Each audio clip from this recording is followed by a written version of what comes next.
औज़ुबिल्लाहिमिनश्शैतानिर्रजीम बिस्मिल्लाहिर्रहमानिर्रहीम अस्सलाम वालेकुम। आज सेकंड लेक्चर में हम बैक्टीरियल स्ट्रक्चर को जो है वो डिस्कस करेंगे। सबसे पहले जब हम बैक्टीरियल स्ट्रक्चर को देखते हैं तो एक वर्ड इस्तेमाल होता है cell envelope. Cell envelope basically outer wrapping को कहते हैं, मतलब बैक्टीरिया के बाहर जो लेयर्स होती हैं उनको हम सेल एनवेलप कहते हैं। अब ये जो सेल एनवेलप हैं ये मुख्तलिफ़ चीज़ों के बने हो सकते हैं। मिसाल के तौर पर कैप्सूल हो सकते हैं, स्लाइम हो सकते हैं, सेल वॉल और सेल मेम्ब्रेन। या बेसिकली हम इस तरह कह सकते हैं कि प्रोटोप्लाज्म के बाहर जितनी भी जो लेयर्स होंगी उनको हम कलेक्टिवली सेल एनवेलप कह सकते हैं। अब इनको हमने एक एक करके डिस्कस करना है। सबसे पहले अगर हम कैप्सूल की बात करते हैं तो कैप्सूल बेसिकली एक आउटर लेयर है बैक्टीरिया की जो कि रिपीटिंग पॉलीसेकेराइड यूनिट्स की बनी हो सकती है या प्रोटीन की भी बनी हो सकती है। और समटाइम्स कुछ ऐसे बैक्टीरिया भी होते हैं जिनके अंदर ये दोनों मौजूद होते हैं, मतलब पॉलीसेकेराइड यूनिट्स भी और प्रोटीन्स दोनों मौजूद होते हैं। कैप्सूल जो है वो सेल सेल वॉल जो है उससे टाइटली बाउंड होती है। इसकी जो नेचर होती है थिक होती है और गमी नेचर होती है, मतलब कि ये जब क्लूनीज बनती हैं ऐसी बैक्टीरिया की, मतलब कि जिनके बाहर कैप्सूल होता है तो वो जो क्लूनीज हैं वो स्टिकी करैक्टर शो करती हैं, मतलब चिपचिपी सी होती है। और कैप्सूल का फंक्शन क्या है कि कैप्सूल जो है वो पैथोजेनिसिटी प्रोवाइड करता है, मतलब कि ऐसा बैक्टीरिया जिसके बाहर कैप्सूल होगा वो ज़्यादा डिजीज़ काज कर सकता है as compare to non capsulated bacteria. Slime की बात करें तो स्लाइम भी जो है वो एक आउटर लेयर है, लेकिन कैप्सूल जैसे हमने पढ़ा कि ये टाइटली बाउंड होता है। स्लाइम जो है ये लूजली अटैच्ड होता है, ठीक है, और सोलुबल शीट ऑफ मैक्रोमॉलिक्यूल्स होता है, मतलब कि अगर इसको वाटर के अंदर डिज़ोल्व किया जाए या फ्लूइड के अंदर डिज़ोल्व किया जाए तो इसकी स्लाइम जो है वो बड़ी जल्दी उतर जाती है।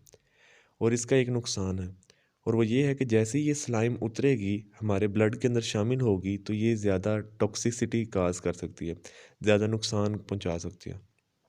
और यही लाइन आगे लिखी है कि स्लाइम जो है वो ग्रेटर पैथोजेनिसिटी जो है वो प्रोवाइड करता है एक बैक्टीरिया को, और उसके साथ साथ बैक्टीरिया को प्रोटेक्ट भी करता है कि वाइट ब्लड सेल्स इनको इंगल्फ ना कर लें, इनकी फैगोसाइटोसिस ना कर लें। उसके बाद अगर हम मेन जो स्ट्रक्चर होता है उसको डिस्कस करें, सेल वॉल, तो सेल वॉल बेसिकली ये कैप्सूल और स्लाइम के नीचे मौजूद होता है और सेल मेम्ब्रेन के बाहर मौजूद होता है। सेल वॉल जो है बैक्टीरिया को एक प्रॉपर शेप प्रोवाइड करता है, एक रिजिड स्ट्रक्चर प्रोवाइड करता है, और उसके साथ साथ सेल जो है ये बैक्टीरिया को ऑस्मोटिक लाइसिस से भी महफूज रखता है। अब ऑस्मोटिक लाइसिस क्या चीज़ है, क्या मतलब कि वाटर की वजह से सेल का बर्स्ट हो जाना, मतलब कि अगर एक सेल है उसके अंदर एक ख़ास अमाउंट से ज़्यादा जब वाटर आ जाता है तो वो बर्स्ट हो जाता है। तो ये जो सेल वाल है ये उस बर्स्टिंग से, उस लाइसिस से, जिसको हम ऑस्मोटिक लाइसिस कहते हैं, उससे प्रोटेक्ट करता है बैक्टीरिया को। कुछ बैक्टीरिया ऐसे हैं जिनके अंदर सेल वाल मौजूद नहीं होती, और उनमें से एक का नाम यहाँ पर लिखा हुआ है माइकोप्लाज्मा, मतलब ये जीनस है बैक्टीरिया का जिनके अंदर सेल वाल जो है वो एब्सेंट होती है। सेल वॉल की अगर हम बात करें तो सेल वॉल की बेस के ऊपर हमने दो कैटेगरीज बनाई हुई हैं, और वो बेसिकली हम स्टेनिंग टेक्निक की बेस के ऊपर जो है वो दो कैटेगरीज बनाते हैं। ये कैटेगरीज डेवलप किसने की थी? क्रिश्चियन ग्रैम एक पर्सन था, ठीक है, माइक्रोबायोलॉजिस्ट हम कह सकते हैं। उन्होंने एक टेक्निक जो है वो डेवलप की और उस बेस के ऊपर दो तरह के बैक्टीरिया जो है वो हम पढ़ते हैं, ग्राम positive bacteria and gram negative bacteria. Gram positive bacteria वो होते हैं जो प्राइमरी डाई को रिटेन करते हैं, और ग्राम नेगेटिव बैक्टीरिया वो होते हैं जो सेकेंडरी डाई को रिटेन करते हैं। अब प्राइमरी डाई के अंदर क्या होता है, जब primary dye gram positive bacteria के अंदर रह जाती है तो उसके ऊपर कुछ कॉम्प्लेक्स बन जाते हैं जिसे हम कहते हैं क्रिस्टल वायलेट आयोडीन कम्प्लेक्स या आयोडाइड कम्प्लेक्स, वो बन जाते हैं, जिसकी वजह से बैक्टीरिया का जो कलर है वो माइक्रोस्कोप में पर्पल दिखाई देता है। जबकि जो ग्राम नेगेटिव बैक्टीरिया है इनके ऊपर प्राइमरी डाई जो है वो स्टे नहीं करती, तो इनके ऊपर फिर कौन सी डाई स्टे करेगी या रिटेन करेगा? वो होती है सेकेंडरी डाई, ठीक है। यहाँ पर जो है वो सेकेंडरी डाई का नाम जो है वो नहीं लिखा, लेकिन सेफ्रानिन जो है वो सेकेंडरी डाई होती है, उसका कलर जो है वो रेड होता है, तो वो वॉश करके पिंक शेड जो है वो दिखाई देती है। उसके अलावा ग्राम पॉजिटिव बैक्टीरिया और ग्राम नेगेटिव बैक्टीरिया के अंदर बहुत से डिफरेंसेस हो सकते हैं, और वो टेबल के अंदर हम यहाँ पर अभी पढ़ते हैं। सबसे पहले ग्राम पॉजिटिव के अंदर सिंगल जो है वो एक ही मेजर लेयर होती है, जबकि ग्राम नेगेटिव के अंदर दो मेजर लेयर्स होती हैं, ये भी हम डायग्राम के अंदर देखेंगे।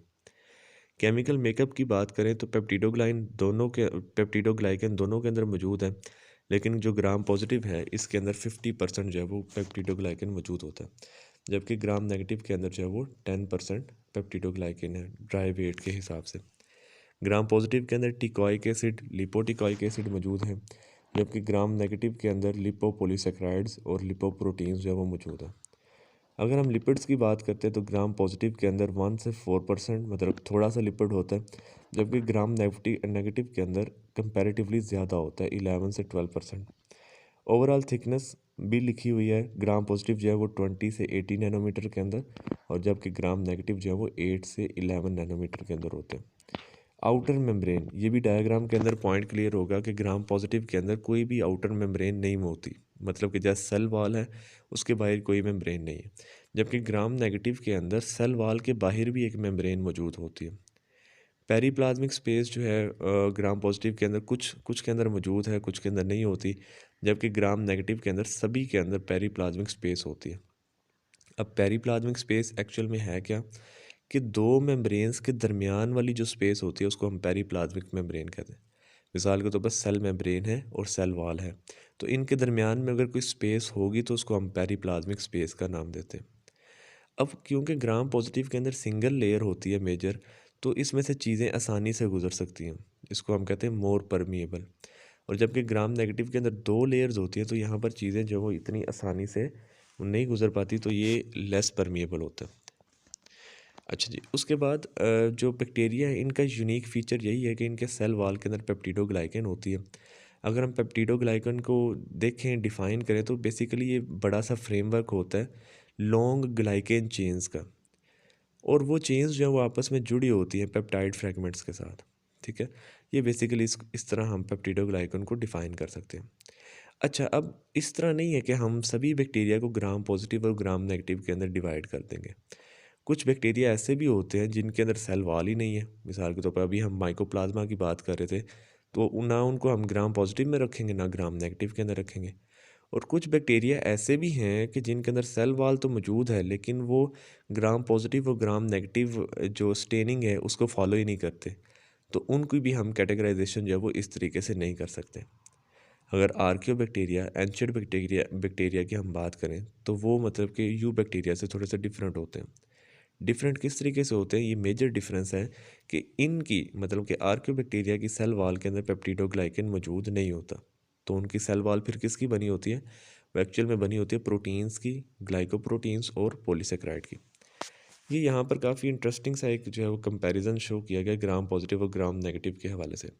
आप देख सकते हैं कि ग्राम पॉजिटिव के अंदर ये जो पर्पल कलर के पेप्टिडोग्लाइकन है ये ज़्यादा है, हम पिछले टेबल में भी पढ़ के हैं कि 50% होता है ड्राई वेट, जबकि ग्राम नेगेटिव के अंदर सिर्फ सिंगल चेन दिखाई गई है जो एक्चुअल में शो कर रहा है कि इसके अंदर ओनली 10% जो है वो पेप्टिडोग्लाइकेन है। इसमें जो और मेजर डिफरेंस था वो था मेम्ब्रेन्स का, मेजर मेम्ब्रेन्स का। तो आप देख सकते हैं कि यहाँ पर ग्राम पॉजिटिव के सिर्फ नीचे जो है वो सिंगल मेम्ब्रेन है और बाहर सेल वॉल है, जबकि ग्राम नेगेटिव के अंदर नीचे भी एक मेम्ब्रेन है और एक सेल वॉल के बाहर भी आउटर मेम्ब्रेन भी मौजूद है। एक और इंटरेस्टिंग चीज़ जो कि टेक्स्ट के अंदर तो नहीं लिखी लेकिन यहाँ पर आप देख रहे होंगे ग्राम नेगेटिव के अंदर ये पोरिन्स जो है ना ये मौजूद है। ठीक है, ये एक्चुअल में चैनल्स होते हैं और इनकी मदद से जो है ना वो आयंस इसके अंदर आ जा सकते हैं, तो ये भी ग्राम नेगेटिव का एक आप कह सकते हैं कि इम्पोर्टेंट फीचर है जो डायग्राम के अंदर हम यहाँ पर देख सकते हैं। उसके बाद ये सेल मेम्ब्रेन को अब हम डिस्कस करेंगे। अभी हमने सेल वॉल को डिस्कस किया, अब सेल मेम्ब्रेन को डिस्कस करते हैं। सेल मेम्ब्रेन जो है वो सेल वॉल के जस्ट बीनीथ मौजूद होती है। ठीक है, थिन है, फ्लेक्सिबल है और पूरे साइटोप्लाज्म को इसने घेरा होता है। ये सेल मेम्ब्रेन काफ़ी डेलिकेट होती है कि अगर इसको कोई डैमेज पहुंच जाए तो उसकी वजह से पूरे ऑर्गेनिज्म की डेथ हो सकती है, मतलब कि वो बैक्टीरिया की डेथ हो जाएगी। और बहुत से एंटीबायोटिक्स जो हम यूज़ करते हैं वो बेसिकली इसी तरीके से काम करती हैं कि वो सेल मेम्ब्रेन को जाकर डैमेज कर देती हैं, बैक्टीरिया की सेल मेम्ब्रेन को, और बैक्टीरिया जो है वो ख़त्म हो जाता है। बैक्टीरियल मेम्ब्रेन अगर हम देखते हैं तो वो यूकैरियोटिक मेम्ब्रेन से डिफरेंट है। किस तरीके से, कि इनके अंदर स्टीरोल्स जो है मतलब कि कोलेस्ट्रॉल वगैरह मौजूद नहीं होता। ये भी बहुत बहुत इम्पोर्टेंट जो है वो फैक्टर है, पॉइंट है between prokaryotic membrane and eukaryotic membrane, कि जो बैक्टीरिया की मेम्ब्रेन है मतलब प्रोकैरियोटिक मेम्ब्रेन है इनके अंदर आपको कोलेस्ट्रॉल नहीं मिलता, जबकि यूकैरियोटिक मेम्ब्रेन्स के अंदर कोलेस्ट्रॉल मौजूद होता है। सेल मेम्ब्रेन जो है transport of proteins, nutrients, sugar और इलेक्ट्रॉन्स, ये सारी चीज़ें जो है वो इसकी ट्रांसपोर्ट के अंदर हेल्प करती है सेल मेम्ब्रेन। ठीक है। और सेल मेम्ब्रेन की मतलब जो बैक्टीरिया की सेल मेम्ब्रेन है, इसके अंदर रेस्पिरेटरी एंजाइम्स जो है ना वो मौजूद होते हैं इसकी मेम्ब्रेन के अंदर, क्योंकि हम जानते हैं कि इसके अंदर कोई ऑर्गेनेली वगैरह तो होगी नहीं। तो जो भी फंक्शंस परफॉर्म होने हैं उनके जो एंजाइम्स हैं, जो कि लेट्स से कि अगर यूकैरियोटिक की बात करते हैं तो उसके अंदर तो वो माइटोकॉन्ड्रिया के अंदर मौजूद थे, तो इसके अंदर माइटोकॉन्ड्रिया एब्सेंट होता है, तो डेट्स वाई इसके जो एंजाइम्स हैं वो इसकी मेम्ब्रेन के अंदर ही जो है वो मौजूद होते हैं।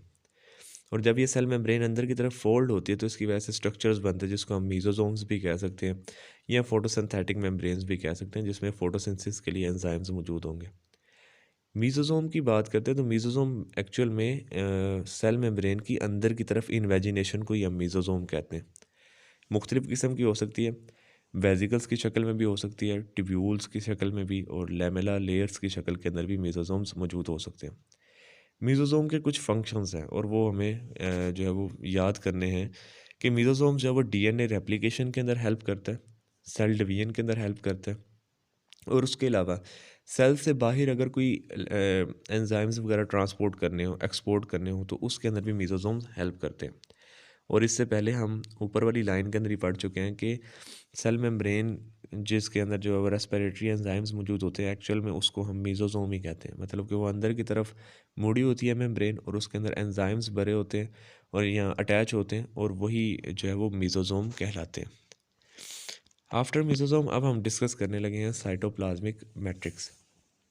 तो जिस तरीके से आम एक सेल का साइटोप्लाज्म होता है, बिल्कुल उसी तरीके से इनका साइटोप्लाज्म है। बस फ़र्क ये है कि जो प्रोकैरियोटिक सेल है इसके अंदर आपको मेम्ब्रेन बाउंडेड ऑर्गेनेलिज या साइटोस्केलेटन वो नहीं मिलने, ठीक है, ये एब्सेंट होते हैं। और साइटोप्लाज्मिक मैट्रिक्स जो है वो उसके अंदर आपको एक न्यूक्लियोइड स्ट्रक्चर मिलता है, उसको भी हमने अभी डिस्कस करना है।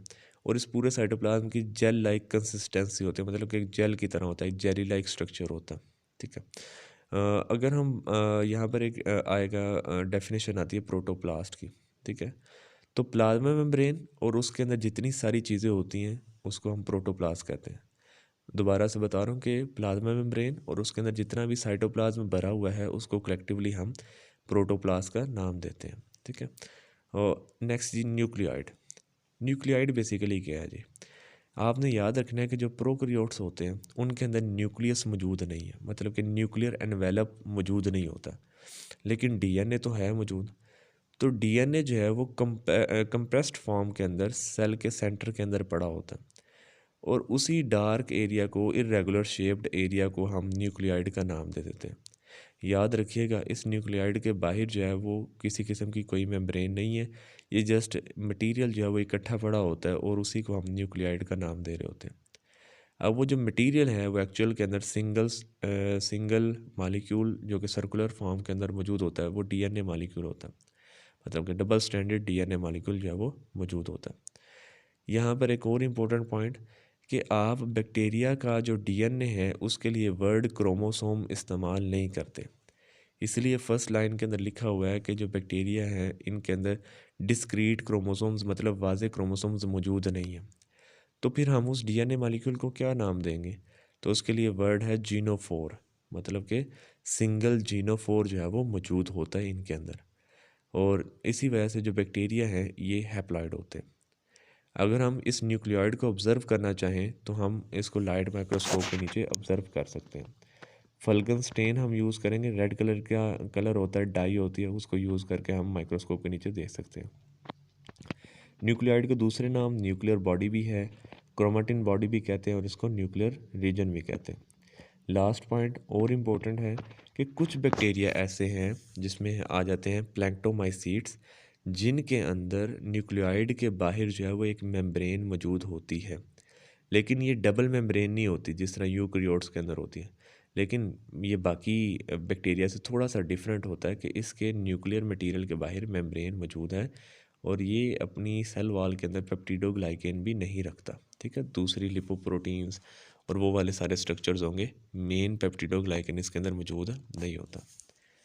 नेक्स्ट स्ट्रक्चर प्लाज्मिड हम देखने लगे हैं कि मोस्टली बैक्टीरिया के अंदर एक मेन डीएनए तो मौजूद होता है, लेकिन उसके साथ साथ एक एक्स्ट्रा आप कह सकते हैं कि डीएनए मौजूद होता है, डबल स्ट्रैंडेड सर्कुलर डीएनए मौजूद होता है। और ये जो है ये सेल्फ रेप्लिकेटिंग होता है, ये खुद ब खुद डिवाइड कर सकता है। और याद रखिएगा ये जो प्लाज्मिड होता है ये बैक्टीरियल ग्रोथ और मेटाबॉलिज्म के अंदर इसका किसी किस्म का कोई फंक्शन नहीं होता। ये एक्चुअल के अंदर इसके अंदर जीन्स मौजूद होते हैं, drug resistant genes, heavy metal resistant genes, disease resistant genes, insect resistant genes, ये सारे जो हैं वो जीन्स इसके अंदर मौजूद होते हैं। मतलब अगर बैक्टीरिया के ऊपर कोई ड्रग वगैरह कोई हैवी मेटल जो है वो कोई डिज़ीज़ अटैक करती है तो उससे बचने के लिए इन प्लाज्मिड्स के अंदर जो है वो जीन्स मौजूद होते हैं। अब इंसेक्ट रेजिस्टेंट जीन्स से क्या मुराद है कि इन प्लाज्मिड के अंदर ऐसे केमिकल्स के लिए भी जीन्स मौजूद हैं, मतलब कि उन जीन से ऐसे केमिकल्स बनते हैं जिसकी वजह से इंसेक्ट जो हैं वो दूर भागते हैं। ठीक है, तो ये जीन्स जो है वो हम अपने फ़ायदे के लिए इस्तेमाल कर सकते हैं। मतलब कि इनसे हम प्रोटीन्स बनाएंगे और उन प्रोटीन्स को हम फसलों के ऊपर यूज़ कर सकते हैं ताकि वो जो इंसेक्ट्स वगैरह वो दूर भाग सके और हमारी जो फसलें हैं वो महफूज रहें। राइबोसोम्स जो हैं वो आरएनए और प्रोटीन्स के बने होते हैं। अब जो प्रोकैरियोट्स के अंदर जो राइबोसोम्स हैं, ठीक है, वो साइटोप्लाज्म के अंदर तो फैले होते हैं लेकिन साथ साथ सेल मेम्ब्रेन के साथ भी लूजली अटैच्ड होते हैं। प्रोटीन फैक्ट्रीज इनको बोला जाता है। और एक और बात जो हम सब जानते हैं कि जो प्रोकैरियोट्स के अंदर राइबोसोम्स है उसका साइज़ थोड़ा स्मॉलर होता है, वो 70s उसकी वैल्यू होती है। जबकि यूकैरियोट्स के अंदर अगर हम राइबोसोम्स देखते हैं तो वो 80s के होते हैं। उसके अलावा इनकी जो सेल है उसमें ग्रैन्यूल्स और स्टोरेज बॉडीज़ भी होती है। मतलब कि जो बैक्टीरिया है वो काफ़ी कम्पिटिटिव इन्वायरमेंट के अंदर अगर रह रहा है तो न्यूट्रिएंट्स जो हैं वो कम हो सकते हैं। तो इस वजह से वो जो एक्स्ट्रा न्यूट्रिएंट्स होते हैं वो टाइमली स्टोर कर लेते हैं अपने अंदर। अब वो ग्लाइकोजन भी हो सकता है, सल्फ़र भी हो सकते हैं, फैट भी हो सकते हैं और कोई फॉस्फेट्स वगैरह भी हो सकते हैं। इसके अलावा उसी साइटोप्लाज्म के अंदर जहाँ पर स्टोरेज की गई है वैल्यूएबल चीज़ों की, वेस्ट भी स्टोर किया जाता है। और वेस्ट जो है वो अल्कोहल, लैक्टिक एसिड और एसिटिक एसिड की शक्ल के अंदर जो है वो स्टोर किया जा सकता है। अब बैक्टीरिया के अंदर अनफेवरेबल कंडीशंस के अंदर कुछ स्ट्रक्चर्स बनते हैं। उनमें से एक है जी स्पोर और दूसरा है सिस्ट। स्पोर जो है वो दो तरह से बन सकते हैं। ये इनसाइड द सेल भी बन सकते हैं और एक्सटर्नल द सेल भी बन सकते हैं। मतलब कि जो वेजिटेटिव सेल होता है, जो नॉर्मल डिवाइडिंग सेल होता है, अगर उसके बाहर बनेगा तो हम कह देंगे कि एक्सोस्पोर है। अगर उसके इनसाइड पे बनेगा तो हम कह देंगे कि एंडोस्पोर है। ठीक है। और ये मेटाबॉलिकली जो है वो डॉर्मेंट बॉडीज़ होती है, मतलब कि ये रेस्टिंग स्टेज पे होती हैं, डिवाइड नहीं कर रही होती। और जैसे ही फिज़िकल कंडीशंस जो हैं फेवरेबल होती हैं तो ये दोबारा से जर्मिनेट ग्रो करना शुरू कर देती हैं और नए वेजिटेटिव सेल्स जो हैं वो बनाना शुरू कर देते हैं। स्पोर्स एक्चुअल के अंदर जो हार्मफुल फिज़िकल इन्वायरमेंट है उससे बचाता है, मतलब कि लाइट से, हाई टेम्परेचर से, डेसिकेशन मतलब लॉस ऑफ वाटर से, पीएच और दूसरे केमिकल जो एजेंट्स होते हैं उनसे बैक्टीरिया को महफूज रखता है। सिस्ट भी स्पोर्स की तरह जब एक डॉर्मेंट थिक वाल्ड जो है वो स्ट्रक्चर होता है और ये डेसिकेशन से मतलब कि लॉस ऑफ वाटर से जो है वो महफूज रखता है। अब इन दोनों में फ़र्क ये है कि जो स्पोर्स होते हैं ये लेटर स्टेज के ऊपर जाकर बनते हैं, मतलब कि एक बैक्टीरिया उसको बने हुए काफ़ी टाइम हो गया तो लेटर स्टेज के ऊपर जाकर वो स्पोर बना सकता है। जबकि जो सिस्ट है अभी मतलब कि डिवाइड हो रहे हैं बैक्टीरिया और फेवरेबल कंडीशंस नहीं हैं तो ये उस वक्त सिस्ट बनेगा, मतलब कि अर्ली स्टेज के ऊपर ड्यूरिंग डिफरेंशिएशन। सिस्ट का एक है कि पॉइंट और वो ये है कि they are not heat resistant, मतलब कि अगर सिस्ट वाले बैक्टीरिया को हीट किया जाए तो बैक्टीरिया की डेथ हो सकती है। इसके साथ जी यहाँ पर डायग्राम अटैच किया जिसके अंदर सारी चीज़ें जो वो आप देख सकते हैं। कुछ इसमें से अभी हमने पढ़ लिया और कुछ अभी हमने पढ़नी है। जिसमें कैप्सूल है, सेल वॉल, सेल मेम्ब्रेन जो है और साइटोप्लाज्म, राइबोसोम्स और इसके अंदर जो क्रोमोसोम है, हालांकि क्रोमोसोम नहीं टेक्निकली हम बोलते हैं उसको, हम जीनोफोर का नाम देते हैं। जी नेक्स्ट जो स्ट्रक्चर हम डिस्कस करने लगे हैं वो है जी फ्लैजेला और उनके फंक्शंस। फ्लैजेला एक्चुअल के अंदर थिन हेयर लाइक स्ट्रक्चर को कहते हैं, जो कि सेल वॉल में से निकल रहा होता है। और इसकी जो ओरिजिन है वो एक्चुअल में बेसल बॉडी होता है। बेसल बॉडी एक स्ट्रक्चर है जो जस्ट beneath सेल मेम्ब्रेन मौजूद होता है और उसमें से ये थिन हेयर लाइक जो स्ट्रक्चर है ये निकल रहा होता है। फ्लैजेला किस प्रोटीन का बना होता है? फ्लैजेलिन प्रोटीन का। और on the basis of flagella हम मुख्तलिफ बैक्टीरिया की कैटेगरीज बना सकते हैं। अगर हम डायग्राम्स देखें तो अगर किसी बैक्टीरिया के बाहर कोई किसी किस्म का कोई फ्लैजेला मौजूद नहीं है तो उसे हम कह देते हैं एट्राइकस। ठीक है, डायग्राम के अंदर ही इसको फॉलो कर लेते हैं कि अगर किसी बैक्टीरिया के ऊपर सिर्फ सिंगल फ्लैजेला मौजूद होगा एक पोल के ऊपर तो उसे हम कह देते हैं मोनोट्राइकस। और अगर पूरा टफ्ट ऑफ फ्लैजेला लगा है एक पोल के ऊपर, मतलब पूरा एक गुच्छा लगा हुआ है, उसे हम कह देते हैं लोफोट्राइकस। और अगर दोनों तरफ जो है वो टफ्ट लगे हुए हैं तो उसे हम कह देते हैं एम्फीट्राइकस। और अगर पूरे सेल के ऊपर फ्लैजेला फैले हुए हैं तो उसे हम कह देते हैं पेरिट्राइकस। ये एक्चुअल के अंदर फ्लैजेला की बेस के ऊपर हम थोड़ी डिवीजन कर सकते हैं। अब जो मोस्टली जो बैक्टीरिया हैं उनके ऊपर ये फ्लैजेला जो है वो मौजूद होता है, लेकिन जो राउंडेड बैक्टीरिया होते हैं मतलब कोकाई वगैरह होते हैं उनके ऊपर ऐसा फ्लैजेला जो है वो मौजूद नहीं होता, बहुत कम मौजूद होता है। फ्लैजेला का फंक्शन क्या है कि ये मोटिलिटी में हेल्प करता है, मतलब कि मूवमेंट के अंदर हेल्प करेगा। इवन के कुछ बैक्टीरिया जो है वो अपने फ्लैजेला से केमिकल्स को भी सेंस कर सकते हैं और केमिकल्स को सेंस करके उनकी तरफ मूव करेंगे या उनसे अवे मूव करेंगे, तो ऐसी मूवमेंट को हम कीमोटैक्सिस का नाम देते हैं। फ्लैजेला तो बेसिकली था एक मतलब कि लॉन्ग थिन लाइक स्ट्रक्चर होता है। फ्लैजेला से छोटे स्ट्रक्चर्स भी होते हैं और उनको हम पाइलाई कहते हैं। पाइलाई जो है वो एक्चुअल के अंदर हॉलो होते हैं, नॉन हेलिकल होते हैं और फिलामेंटस होते हैं, मतलब धागे की तरह होते हैं। लेकिन याद रखिएगा पाइलाई का जो साइज़ होता है वो फ्लैजेला से छोटा होता है और पाइलाई कभी भी मोटिलिटी के अंदर, मूवमेंट के अंदर, लोकोमोशन के अंदर हेल्प नहीं करता, या मतलब कि इन्वॉल्व नहीं होता।